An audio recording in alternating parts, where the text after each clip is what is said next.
दिल्ली के एक shelter home में पिछले एक महीने में 14 लोगों की मौत हो गई। इनमें से 8 महिलाएं, 6 पुरुष जिसमें एक बच्चा शामिल है। मामला रोहिणी के आशा किरण शेल्टर होम का है। इस घटना के बाद प्रशासन से लेकर के शेल्टर होम पर कई सवाल उठ रहे हैं। तो आज एक्सप्लेन बाय एबीपी लाइव पर चर्चा इसी मुद्दे पर करेंगे। नमस्कार, मैं हूं आशीष सिंह आनंद।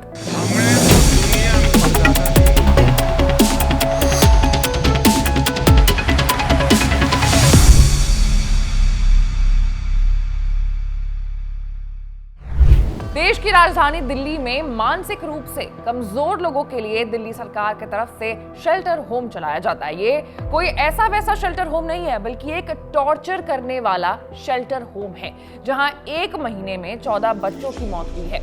वहीं इस साल में टोटल मौतों की अगर हम बात करें तो ये संख्या 27 के करीब है। सबसे ज्यादा हैरान करने वाली बात ये भी है कि अभी तक कोई भी इस बारे में बात ही नहीं कर रहा है, कोई जायजा लेने नहीं आ रहा है। किसी को नहीं मालूम है कि इस शेल्टर होम के अंदर हालत कैसी है, कैसे इसे चलाया जाता है, खाने पीने का कोई ध्यान नहीं दे रहा है। किसी का अटेंशन इस शेल्टर होम पर नहीं गया था अब तक। ये शेल्टर होम अब किसी डेथ होम से कम नहीं बनकर रह गया है। अब सबसे पहले मौत की वजह क्या है, हम वो जानेंगे। तो शेल्टर होम के मेडिकल केयर यूनिट की रिपोर्ट में फरवरी में 3 मौतें, मार्च और अप्रैल में 2, मई में 1, जून में 3 और जुलाई महीने में 14 मौतें दर्ज की गई हैं। रिपोर्ट में बताया गया है कि 12 जुलाई से 28 जुलाई के बीच 12 मौतें हुई हैं। 15 जुलाई के बाद से मौत के रिकॉर्ड से पता चल रहा है कि मृतक सीरियस से लेकर के इंटेंस इंटेलेक्चुअल डिसेबिलिटी से परेशान थे और बाकी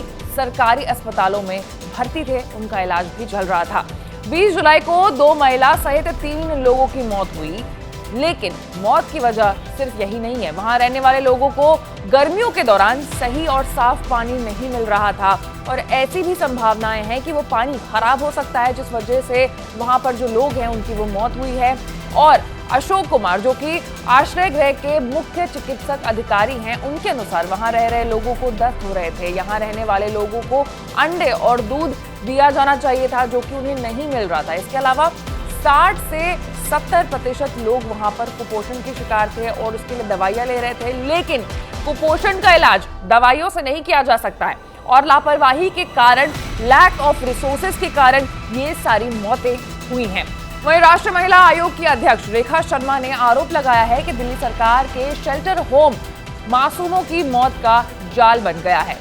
आशा किरण की क्षमता यहां पर 250 है, उसमें 450 लोगों को भर्ती कर रखा है। उन्हें ढंग का खाना, पानी और इलाज नहीं मिल रहा है। मरीजों को गंदे पानी दिए जा रहे हैं। आतिशी को इसके लिए उन्होंने जिम्मेदार ठहराया। और अगर मीडिया रिपोर्ट्स की हम माने तो 1989 में बने इस शेल्टर होम में 500 लोगों के भर्ती होने की क्षमता है, लेकिन यहाँ 1000 लोग भर्ती हैं। इन लोगों के इलाज के लिए यहाँ पर सिर्फ 6 डॉक्टर हैं, 17 नर्स है। शेल्टर होम में महिलाओं और पुरुषों के लिए 10 डोरमैट्री है, लेकिन ये पहली बार नहीं है। इससे पहले भी इस शेल्टर होम पर सवाल खड़े हुए हैं। 2015 में कैग ने अपनी रिपोर्ट में शेल्टर होम की फंक्शनिंग पर सवाल उठाए थे। रिपोर्ट के अनुसार 2009 से 2014 के बीच में 148 डेथ्स हुई थी। दिल्ली महिला आयोग की 2017 की रिपोर्ट में भी यहाँ की सुविधाओं पर चिंता जताई गई थी। तो कुल मिलाकर के मामला ये है कि इस शेल्टर होम में जो मौत हुए हैं, जो मौतों के आंकड़े में इजाफा हुआ है, वो सिर्फ और सिर्फ लापरवाही के ही कारण हुआ है। वहां पर लोगों का ठीक तरीके से